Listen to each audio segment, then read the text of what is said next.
Sistem brake anti kunci, atau ringkasnya ABS.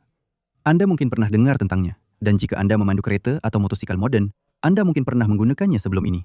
Tetapi bagaimana sebenarnya ia berfungsi? Bagaimana brake anti kunci berfungsi? ABS menggunakan sensor kelajuan roda untuk menentukan sama ada satu atau lebih roda cuba terkunci semasa membrake. Jika satu roda cuba terkunci, satu siri injap hidrolik akan mengehadkan atau mengurangkan brake pada roda tersebut. Ini mengelakkan gelinciran dan membolehkan anda mengekalkan kawalan steering. Nampak cukup mudah.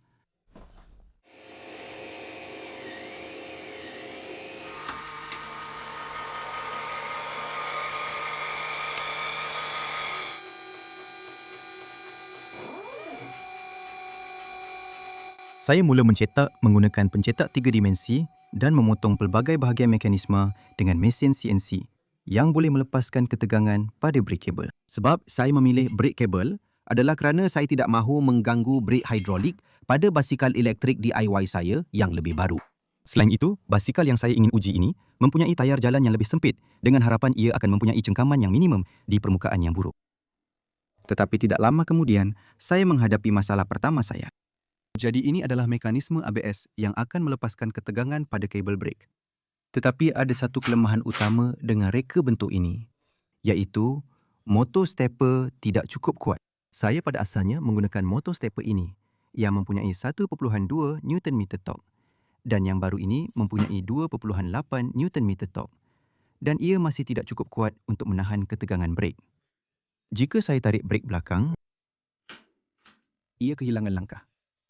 Jadi saya perlu mereka semula keseluruhan mekanisme ini. Saya kemudian mereka semula mekanisme itu untuk memberikan motor stepper kelebihan mekanikal yang lebih besar dengan menggunakan panjang tuil yang berbeza. Ini bermakna motor perlu berputar lebih jauh tetapi juga memberikan lebih banyak daya untuk mengatasi ketegangan pada kabel yang disebabkan oleh tangan saya. Ini juga bermakna masa tindak balas akan menjadi sedikit lebih lama. Tetapi itu adalah perkara terakhir yang saya risaukan. Kerana saya tidak sedar betapa teruknya brake rim selepas menunggang di atas rumput basah. Saya ingin menguji sistem pada roda belakang dan satu-satunya cara saya boleh membuatnya terkunci adalah dengan mengalihkan berat badan saya ke atas dan ke hadapan buat sementara waktu untuk mengangkat roda belakang dari tanah yang sebenarnya jauh dari ideal.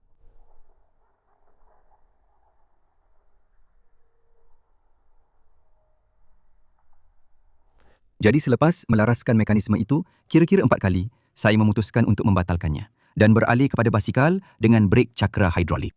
Jika anda salah seorang pelanggan saya, anda mungkin akan mengenali ini sebagai basikal elektrik buatan sendiri saya. Sebelum video ini, saya telah menanggalkan sistem pemacu kerana bateri voltan tinggi mengganggu elektronik ABS. Untuk mengukur kelajuan roda dengan tepat, saya telah membuat cakera cetakan 3 dimensi ini dengan 120 slot di dalamnya. Dipasang pada garpu ialah satu sensor yang mempunyai pancaran inframerah dan pancaran inframerah ini bersinar melalui slot-slot pada cakera tersebut. Apabila roda berputar dan pancaran itu sama ada terputus atau bersambung, sensor akan mengeluarkan isyarat tinggi atau rendah.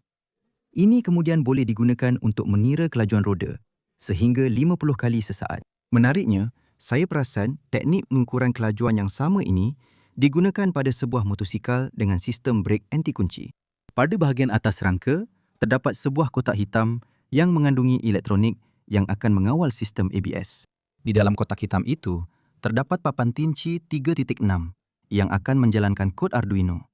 Dan ia juga mempunyai slot kad SD, supaya saya boleh membuat pencatatan data ujian dan harapnya dapat mengoptimumkan sistem. Apabila kod Arduino menyedari brake perlu dilepaskan, ia akan menghantar denyutan kepada pemacu motor stepper yang berada di dalam heatsink besar ini. Kemudian, ia menghantar kuasa ke motor yang dipasang pada hendal untuk berputar.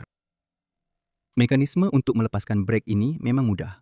Ia hanyalah satu tuil panjang yang diapit pada tuil brake dan disambungkan kepada seutas tali pendek.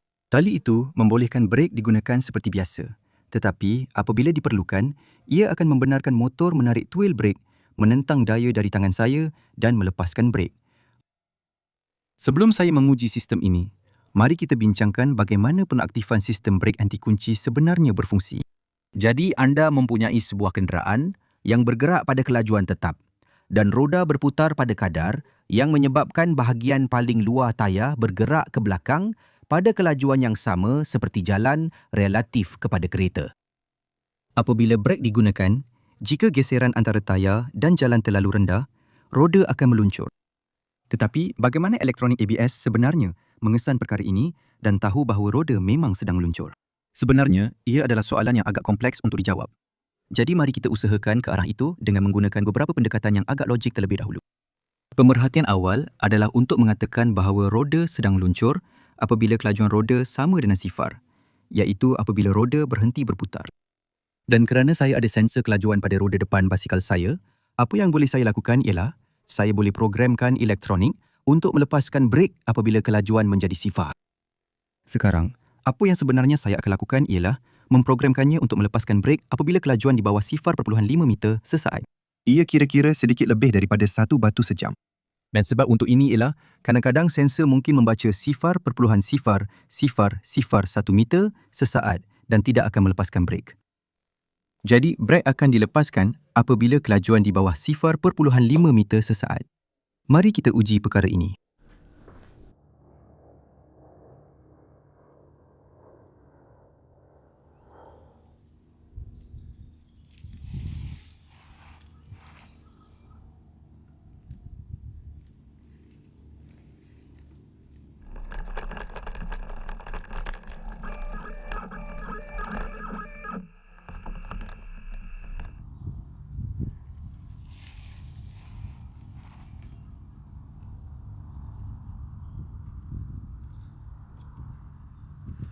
Baiklah, jadi ujian-ujian itu agak berjaya. Ia membuktikan bahawa mekanisme ini mampu melepaskan tekanan brek dari tangan saya dan membuatkan roda berputar semula. Satu-satunya masalah ialah ia sangat perlahan. Masa yang diambil dari saat roda terkunci sepenuhnya hingga motor stepper mula menarik semula tuil brek adalah kira-kira 0.22 saat. Dan jumlah masa roda terkunci ialah 0.45 saat. Jadi roda itu tergelincir selama hampir setengah saat.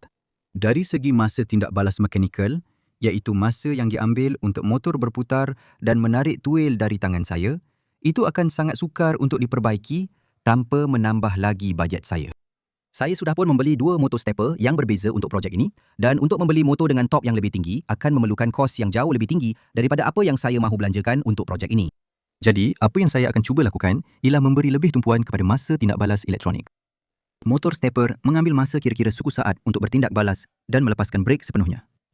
Jadi, jika kita dapat mengurangkan masa kelewatan elektronik itu, maka harapnya kita boleh mendapatkan sistem brek anti kunci yang cukup baik. Jadi, bagaimana kita boleh mengesan bahawa roda akan tergelincir sebelum ia benar-benar berlaku? Baiklah, mari kita lihat pada pencatatan data. Graf ini menunjukkan kelajuan roda mengikut masa dan kita boleh lihat terdapat penurunan besar dalam kelajuan apabila roda terkunci. Apabila kelajuan berada di bawah 0.5 meter sesaat, brek akan dilepaskan. Kemudian, ia kembali mempercepatkan untuk sepadan dengan kelajuan basikal. Dan brek digunakan semula apabila kelajuan melebihi 0.5 meter sesaat. Jadi untuk meningkatkan masa tindak balas, kita perlu mengaktifkan pelepasan brek tepat pada titik ini di graf. Mari kita lihat sama ada memplotkan nyapecutan roda akan memberikan kita petunjuk yang lebih baik.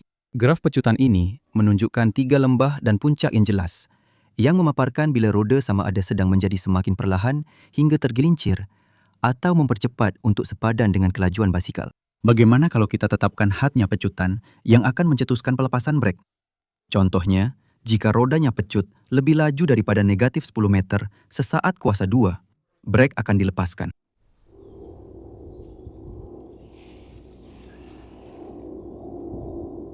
Kali ini, stepper mengambil masa 0.11 saat untuk mula bergerak, yang bermakna kita telah memotong masa tindak balas elektronik kepada separuh. Tetapi ada sedikit masalah. Ia hanya melepaskan brek sepenuhnya sekali saja.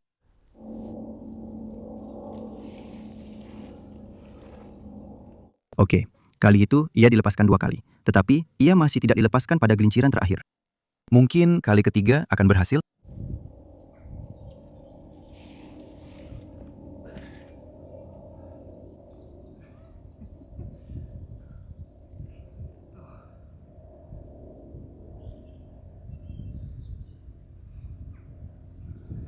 Baik, Saya telah menganalisis data dan rakaman gerak perlahan dan apa yang saya sedari ialah nyah pecutan itu hanyalah nilai puncak atau sebenarnya nilai palung kerana ia negatif.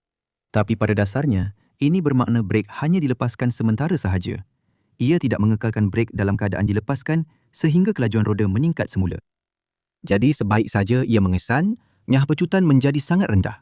Ia pada dasarnya hanya melepaskan brek dan memasangnya semula dengan serta-merta dan itu tidak memberi masa yang cukup kepada roda untuk kembali ke kelajuan sebelum brek digunakan semula. Ini boleh diperbaiki dengan menambah sedikit kelewatan pada tempoh brek dinyaktifkan. Sebagai contoh, brek boleh dinyaktifkan selama suku saat supaya brek dilepaskan dan kemudian menunggu roda kembali ke kelajuan asal sebelum digunakan semula. Tetapi masalahnya ialah, dalam sesetengah keadaan, brek mungkin akan dinyaktifkan selama suku saat tanpa sebab dan ini boleh menyebabkan jarak membrek basikal menjadi lebih panjang. Jadi sekarang anda mungkin sedang mempertimbangkan semula betapa mudahnya sistem brek anti kunci sebenarnya. Dan sebelum saya membuat penyelidikan untuk video ini, saya juga berfikiran sama. Sepanjang penyelidikan saya menemui banyak penyelesaian berbeza tentang bagaimana anda boleh mengesan bila roda hampir tergelincir sebelum ia benar-benar berlaku. Tetapi kebanyakannya semuanya bergantung kepada satu pemboleh ubah yang dipanggil nisbah gelinciran. Nisbah gelinciran ialah nisbah kelajuan roda berbanding kelajuan kehadapan kereta. Jika roda tidak tergelincir dan mempunyai cengkaman penuh dengan jalan di bawahnya, maka nisbah gelinciran akan menjadi sifar. Jika kelajuan roda adalah sifar, jadi ia terkunci sepenuhnya dan sedang meluncur di atas jalan, maka nisbah gelinciran ialah 1. Sekarang, nisbah gelinciran yang ideal akan bergantung kepada banyak faktor yang berbeza. Dan jika anda mencari nisbah gelinciran di Google, anda mungkin akan melihat graf yang kelihatan seperti ini. Sekarang, apa yang graf ini maksudkan ialah nisbah gelinciran boleh mempunyai julat kecil di mana roda sebenarnya boleh berputar sedikit lebih perlahan daripada kelajuan kehadapan kenderaan. Tetapi jika ia berada di luar julat ini, di mana kelajuan roda jauh lebih perlahan daripada kelajuan kehadapan kenderaan, maka roda mesti sedang berhenti dan oleh itu akan mula tergelincir. Jadi, itu nampak agak mudah. Jika roda berputar lebih perlahan daripada pergerakan basikal ke hadapan, maka saya hanya perlu melepaskan tekanan brek dan saya sepatutnya dapat kekal mengawal. Tetapi malangnya, ia tidak semudah itu kerana saya tidak boleh mengukur kelajuan kehadapan basikal dengan mudah jika roda sedang tergelincir. Dengan kereta, anda ada 4 roda. Jadi jika satu roda tergelincir, anda masih ada 3 roda lain untuk mengukur kelajuan kehadapan kereta. Yang mana anda boleh bandingkan 3 roda itu dengan roda yang sedang tergelincir dan lepaskan brek pada roda tersebut. Tetapi dengan basikal, kerana roda depan adalah roda yang paling penting untuk tidak tergelincir, anda hanya ada roda belakang sebagai rujukan. Dan jika roda belakang itu terangkat dari tanah atau terkunci, anda kini tiada rujukan lain untuk mengesan atau mengukur seberapa laju basikal itu bergerak ke hadapan. Jadi, inilah rancangan saya. Di dalam kotak tempat saya memasang elektronik, saya juga memasang sebuah akselerometer. Ini akan digunakan untuk mengukur pelambatan basikal. Sekarang, apa yang akan berlaku ialah apabila saya menekan brek depan, akan berlaku pelambatan yang akan mengaktifkan mod ABS. Apa yang ini akan lakukan ialah ia akan menyimpan kelajuan awal roda sebelum ia mula tergelincir dan ia juga akan memulakan pemasa. Sekarang, kerana kita boleh mengira kelajuan dengan mendarabkan pecutan dengan masa, kita boleh ambil kelajuan awal dan tolak pecutan didarab masa yang diukur dari tempoh itu. Jadi, kita pada asasnya boleh menganggarkan kelajuan basikal yang bergerak ke hadapan dari titik permulaan pengaktifan ABS itu. Ini semua adalah teori. Tetapi kerana saya telah memasang akselerometer pada basikal sejak awal, saya sebenarnya telah menggunakan teori ini pada log data terdahulu dari ujian-ujian lain. Dan ia nampak agak menjanjikan. Jadi apa yang saya akan lakukan ialah menetapkan supaya brek dilepaskan apabila kelajuan roda berada di bawah anggaran kelajuan basikal ini kerana pada masa itu ia pasti sedang tergelincir. Jadi apa yang saya akan lakukan ialah saya akan menulis kod untuk dimasukkan ke dalam sistem pada basikal dan kemudian kita boleh mencubanya.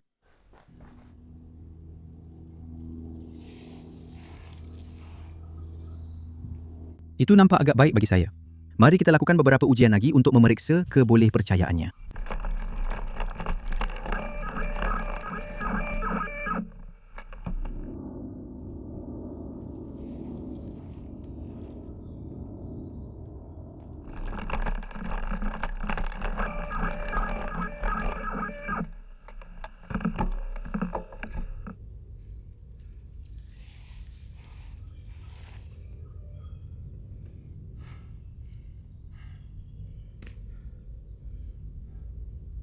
Saya tak boleh buat lebih lagi? Baiklah, Jadi itu 3 ujian berjaya berturut-turut, semuanya dalam kawalan. Mari kita semak data dan rakaman gerak perlahan.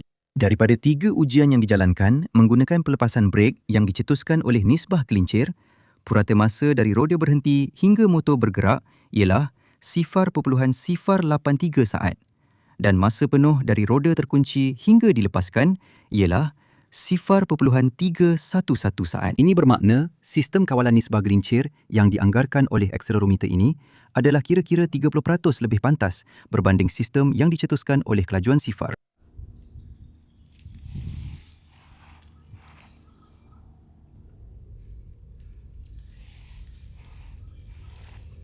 Dengan mengambil kira 0.24 saat daripada masa itu digunakan untuk motor berputar, masa tindak balas sebenar elektronik itu sendiri adalah 3 kali lebih pantas.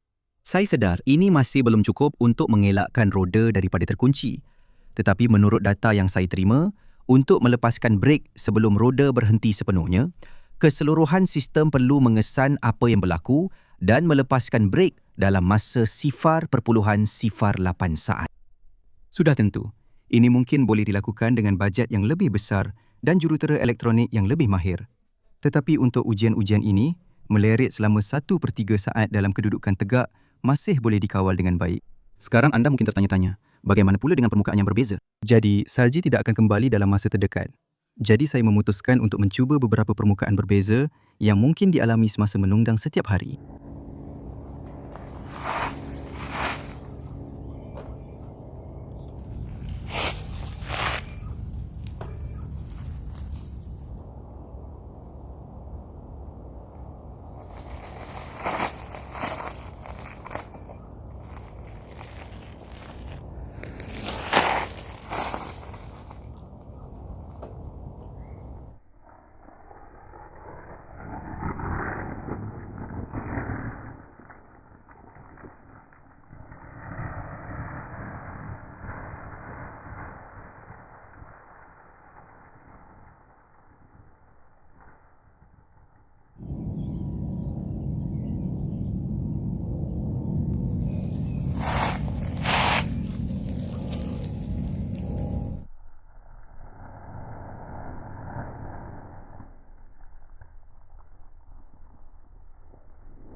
Tetapi ini membuatkan saya tertanya-tanya. Adakah anda benar-benar memerlukan sistem brek anti kunci pada basikal?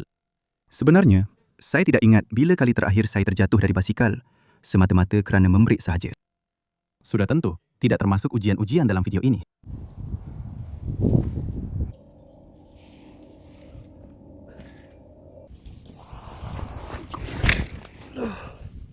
Saya rasa ini penting untuk difikirkan kerana sistem brek anti kunci pada basikal tidak akan menjamin cengkaman pada roda hadapan itu. Sebagai contoh, jika anda membelok terlalu laju dan perlu condong terlalu banyak di atas permukaan yang kurang sempurna, roda hadapan itu masih boleh hilang cengkaman dan ABS tidak akan dapat membantu anda. Saya rasa ABS pada motosikal adalah cerita yang sangat berbeza kerana motosikal bergerak jauh lebih laju dan mereka juga lebih berkemungkinan perlu melakukan brek kecemasan. Selain itu, kos sistem brek anti kunci pada motosikal adalah jauh lebih kecil sebagai peratusan daripada jumlah kos kenderaan berbanding jika dipasang pada basikal. Perkara ini juga perlu dipersoalkan jika anda ingin mengatakan begitu.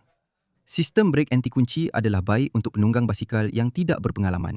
Kerana mungkin tidak ramai penunggang basikal yang tidak berpengalaman yang sanggup melaburkan sejumlah wang yang diperlukan untuk memiliki sistem brek anti kunci. Bosch telah melancarkan sistem brek anti kunci untuk beberapa basikal elektrik mereka pada tahun 2018 dan mereka juga telah mengintegrasikan sistem anti terhumban melepasi hendal di mana pada asasnya sebaik sahaja roda belakang terangkat dari tanah, ia akan melepaskan brek untuk mengelakkan anda terhumban melepasi hendal. Sekarang yang menariknya, saya juga boleh melaksanakan ini pada basikal saya kerana unit akselerometer itu juga mempunyai beberapa gyroskop di dalamnya. Saya membaca ulasan tentang sistem e-basikal Bosch di eebikeNTB.com dan mereka mengatakan e-basikal ABS dari Bosch adalah penyelesaian yang sempurna untuk e-basikal sewa. iaitu untuk pelancong. Dan saya rasa ini adalah satu poin yang bagus. Kerana saya tidak percaya ramai orang di luar sana yang tidak berpengalaman berbasikal sanggup membelanjakan wang yang banyak untuk mendapatkan basikal dengan unit ABS. Tetapi untuk pelancong yang mungkin tidak berpengalaman berbasikal, saya rasa ia memang sesuai. Jadi saya rasa itu sahaja untuk video kali ini. Ia telah mengambil masa kira-kira 4 minggu untuk menyelidik, mereka bentuk, menyiapkan projek ini dan mengujinya. Kebanyakan masa dihabiskan untuk menyelesaikan masalah, seperti isu motor yang tidak cukup torque dan juga ralat dalam kod elektronik. Ia membuatkan saya agak tertekan pada sesetengah masa, tetapi ia sebenarnya agak menyeronokkan. Jika anda menikmati video ini, saya amat menghargai jika anda boleh tinggalkan tanda suka. Jika anda baru di saluran saya dan ingin melihat video yang serupa, sudah tentu dengan topik yang berbeza, tetapi anda tahu, video-video berkaitan kejuruteraan yang lain, sila klik langgan di bawah. Saya ingin mengucapkan jutaan terima kasih kepada semua penyokong saya di Patreon kerana telah menyokong saya sepanjang tempoh 4 minggu kerja ini. Saya telah memuat naik pelbagai video kemaskini mengenai projek ini sepanjang proses itu. Dan soalan-soalan yang anda semua ajukan di Patreon benar-benar membantu saya menentukan topik yang orang ingin tahu. Dan anda semua juga memberikan cadangan yang hebat untuk membantu saya kembali ke landasan yang betul, kerana saya pernah keliru dengan terlalu banyak maklumat pada beberapa ketika. Ya, jadi terima kasih banyak kerana menonton dan saya akan jumpa anda dalam video seterusnya. Selamat tinggal.